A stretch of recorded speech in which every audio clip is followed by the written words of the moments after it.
Esa es la gran diferencia. Siglo XX y siglo XXI. Bueno, la I+D, que es algo que incluimos en la propuesta de lo que íbamos a hablar. Bueno, la I+D, desde el punto de vista técnico, no vamos a decir que no aporte valor, por supuestísimo aporta muchísimo valor, la investigación básica, la investigación aplicada, etcétera. Pero desde la perspectiva de lo que estamos hablando, la I+D es una parte de lo que entendemos como innovación en sentido amplio. Históricamente se hablaba solamente de I+D, después se añadió I+D más I, una I pequeñita, porque la I primera era grande y la de innovación era pequeñita, esto en los 90, y ahora, tal como se interpreta la I+D, se entiende que es muy importante, pero que es una de las partes y una de las formas en las que una organización puede innovar, una de las fuentes de ideas o una de las fuentes de soluciones en las que una organización puede innovar. Pero no es la única. Otra vez, ¿por qué? Porque la I+D en general, insistiendo en que tiene muchísimo valor, no voy a venir yo aquí a hablar de que la I+D no tiene valor, Dios me libre, normalmente trabaja sobre este tipo de paradigmas, sobre paradigmas convergentes. Que es cierto que hay veces que tienes que trabajar así o no te queda más remedio que trabajar así. Pero si solo trabajas así, te estás perdiendo un montón de la realidad y del entorno cambiante. ¿Vale? Bueno, hay un caso arquetípico en que igual os suena, que es el caso de Windows Vista en el año 2000.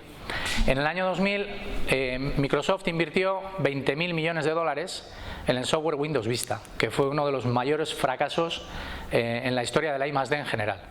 De hecho, Ballmer, que fue uno de los 3 fundadores, todo el mundo cree que fue Bill Gates, normalmente porque pensamos que siempre tiene que ser uno, ¿verdad?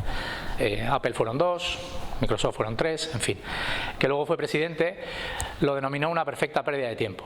Para que os hagáis una idea de la escala de dinero, en ese mismo año España invirtió 14.700 millones en I+D. En el mismo año en el que Microsoft lanzó Windows Vista gastándose 20.000 millones. ¿Y por qué fue un fiasco? Entre otras cosas porque olvidaba cuestiones tan básicas como la cantidad de recursos gigantesca que tenía que utilizar el software para funcionar. Con lo cual, en la mayor parte de ordenadores en los que se instalaba, o no funcionaba o iba muchísimo más lento que el XP. De hecho, tuvieron que hacer una actualización de XP y de hecho tuvieron que permitir que la gente se pudiera bajar XP, algunos igual lo recordáis. ¿Vale? Esto es Microsoft. A partir de ahí, esto se considera como un hito en la historia de la I+D, en la que se pone de alguna manera es un corte temporal, ¿no? Como hemos hablado de Nokia, o podemos hablar de Kodak o de otros ejemplos típicos, ¿no?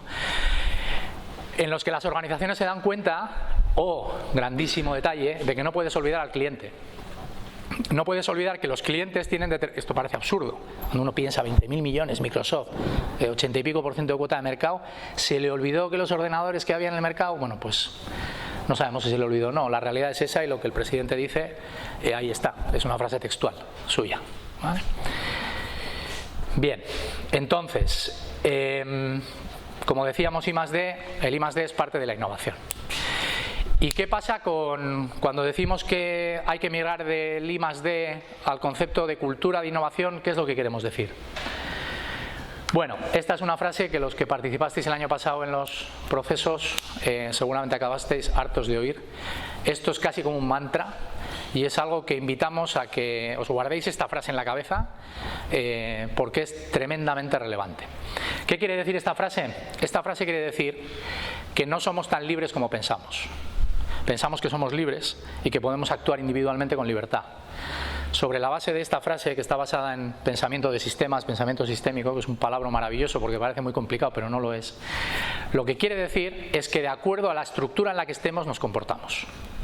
A lo mejor os parece complejo, pero genéticamente nosotros somos prácticamente idénticos a los finlandeses. Ahora pensar en la cultura finlandesa, pensar en la cultura vasca, pensar en la cultura española, pensar en la chilena, pensar en la sudafricana, pensar en la china y pensar en la india. ¿A qué son distintas? Son distintas. El concepto de cultura es la estructura, es el sistema social, es lo que tejemos cuando nos unimos en un sistema y eso, entre otras cosas, se representa por cosas como esa. Eso os suena, ¿verdad? Vale. Si hubiera que hacer un diseño para prohibir, castrar, imposibilitar, anular, destruir, ¿más palabras? ¿Se le ocurre algo más? Prohibir, castrar, imposibilitar, destruir. ¿Ah? Defenestrar. Bueno, ¿y todos los demás? ¿Alguna más? Anular. La innovación sería ese. O sea, si alguien nos dice, a ver, un diseño estructural para que la innovación ni fluya ni funcione, ese. ¿Os suena de algo esa? ¿A qué os suena? ¿Y por qué os suena? Bueno, un cliente nuestro hizo un ejemplo que me encantó y se lo robo. Hoy iba a contar anécdotas. Dijo que la innovación es un milagro. Él visualizaba la innovación como una cosa, porque claro, lo interesante también es que la organización es vertical, ¿verdad? Jerárquica, ¿no? Y los clientes la miran así, en horizontal. A los clientes se les entrega al final un resultado y les importa un carajo cómo nos organicemos. Es tu problema. ¿A mí qué me cuentas? ¿El teléfono funciona o no funciona? ¿El combustible es bueno o es malo? ¿La silla es cómoda o es incómoda? Tú sabrás si tienes 18 departamentos y 14 vicepresidencias. ¿Me estás contando? Es tu problema. Bien. Bueno, pues lo que decía este cliente es que la innovación es como el agua, ¿no? Que empieza por aquí y va como buscando los huecos por los que colarse, casi sin que nadie se entere, ¿no? Y si Dios quiere y con suerte, y la organización tiene las grietas suficientes y hay X taraos por ahí que la vayan permitiendo, a lo mejor al final al cliente le llega algo. Después asumió, en nuestra organización no llega ni para Dios. Lo dijo tal cual. ¿Eh? Ni una. No, así tal cual. No hay ni una grieta, ¿vale? El ejemplo es muy bueno. Bueno, ¿por qué nos organizamos así? Pues por estos tres señores, esencialmente, ¿eh? No quiero ser simplista, seguramente os suene, ¿no? La estructura taylorista del trabajo. Esto fue una innovación gigantesca en su momento, en la revolución industrial. Consiguieron estructurar el trabajo dadas las condiciones del momento y de la sociedad.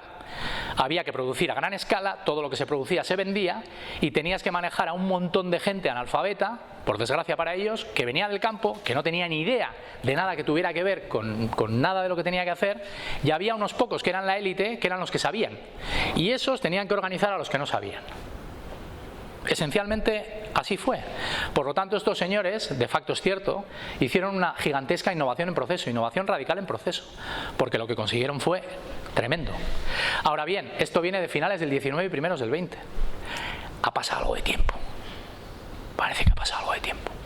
Bueno, en estos 16 años, el 99,99% de organizaciones con las que trabajamos se siguen estructurando igual, asumiendo que esa es la peor estructura que puede tener una organización y un sistema humano para innovar. Paradoja, ¿verdad? Bueno, hay soluciones, ¿eh? Lo interesante del asunto es que trabajamos así. Esos tres señores, ¿qué les veis distintos o qué? Son iguales. ¿O pensáis que son distintos? Por eso se llevan de putín bolo unos y otros. Joder, los tres se llevan más bien que lo veas. Bueno, habitualmente los modelos organizacionales son cerrados. Por eso se habla de innovación abierta. Claro, la innovación abierta, menudo tema, ¿no? Abrir la innovación, que participen clientes, proveedores, que participen. Bueno, se puede hacer, pero si no hay innovación abierta, como decía el otro día un cliente también en Chile, primero vamos a hacer innovación abierta dentro de la organización. O sea, vamos a escuchar a los que estando dentro tienen muchísimo que aportar, pero que es que como están en 3 departamentos hacia allí, pues es que no solo no les escuchamos, es que ni les conocemos. Entonces, primero hagamos innovación abierta intra-organización y después ya veremos si aplicamos innovación abierta fuera. ¿Vale? Bueno, se basan en eso, autoridad individual, jerarquía y élite, y en cosas como esta.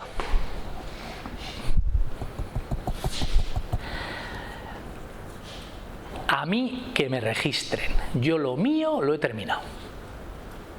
He cumplido mis objetivos, mi departamento vertical va bien, y allá cuidaos. Incluso, a veces, si al de al lado le va mal y me cae mal, se joda. ¿Tiene un agujero? Cuidaos. Cuidaos, ten cuidado que no esté pasando eso. Que el agujero del de al lado, como eres un sistema único y está todo conectado, resulta que al final te repercuta. ¿Vale? Bueno, esto lo describe bien un autor que se llama Daniel Pink. Ahí está en Una nueva mente, es en castellano. Os invito a leer el libro porque además está gratuito si lo buscáis por internet. Una nueva mente. Es súper interesante. Habla de que existen 4 eras, o que han existido 4 eras en la sociedad, ¿no? En el tiempo que hemos vivido, digamos, ¿no? La agrícola, no hace falta explicarla. La industrial, tampoco. La de la información, tampoco. Redes sociales, interconectividad, datos, ¿de acuerdo? Ahora mismo el oro del siglo XXI se dice que son los datos. Y si no, que se lo digan a Facebook lo que pago por WhatsApp, etcétera, ¿no? O el pedazo dineral que está sacando Facebook de vender nuestros datos. Una cosa que siempre digo, porque esto es de abuelito ya. Los que me conocéis de siempre estáis hartos de oírlo, ya lo sé. Pero es que hay gente que no lo sabe. Entonces hay que hacer el apostolado. Todo el mundo sabe que todo lo que sube a aplicaciones gratuitas, toda la información que suba deja de ser suya y pasa a ser propiedad de la aplicación. Lo que subáis a Facebook pasa a ser propiedad de Facebook. Lo que subáis a WhatsApp pasa a ser propiedad de WhatsApp. Lo que subáis a Instagram pasa a ser propiedad de Instagram, jurídicamente hablando, contractualmente. Eso lo sabéis todos. Por las caras suele pasar que algunos hacen sí, otros así y otros hacen como no jodas. Bueno, pues es así, ¿vale? A vosotros probablemente os da igual, pero si tenéis hijos, que bastantes de los que estáis aquí los tendréis, repetírselo sin estresarles mucho una vez por mes. Acuérdate que deja de ser tuyo, acuérdate, el tema es relevante. Porque de hecho los niños que nacen hoy no conocen la privacidad, no saben lo que es la privacidad, nunca van a tener privacidad. El concepto de la privacidad ha desaparecido en el nombre de que utilizamos aplicaciones gratuitas, una mierda gratuitas. El precio eres tú. Si algo es gratis, el precio eres tú. Otra frase a no olvidar, que ya sé que la he repetido muchas veces, pero bueno. Y lo que habla Pink es que estamos entrando en la era conceptual. La era conceptual él la describe como aquella en la que los grandes activos van a ser habilidades como la empatía, como la creatividad, como el trabajo en equipo. Y lo describe de una forma muy relevante. Y esto nos conecta con el concepto de cultura de innovación. La gran diferencia con la era de la información, la industrial y la agrícola, es que la creatividad, la empatía, el trabajo en equipo y una organización muy orientada a la innovación no se puede copiar. No te lo pueden copiar. Fijaros si se puede copiar que Tesla nació en el 2003, todo lo anterior quiero decir, Tesla nació en el 2003 y no sé si leísteis ayer, noticia de ayer de la expansión, que ya es la segunda empresa automovilística del mundo en capitalización bursátil. Ha adelantado a Volkswagen. El consejero delegado textualmente ha dicho: a este ritmo desaparecemos. Consejero delegado alemán ha dicho textualmente: aproximadamente a este ritmo desaparecemos. Más de 100.000 millones. Toyota son 200.000, es la segunda. Nació en el 2003. Por cierto, que no sé si lo sabéis, nació seguido del gran fracaso en los vehículos eléctricos General Motors, el EV1, que lo lanzó a primeros del 2000 y lo consideró un absoluto fracaso. De hecho, tenía stock y lo desguazó todo. Dijo: esto no va a tener futuro nunca. Según General Motors hizo eso, Elon Musk, que ya tenía dinero, ¿no?, y otros 4 fundaron Tesla.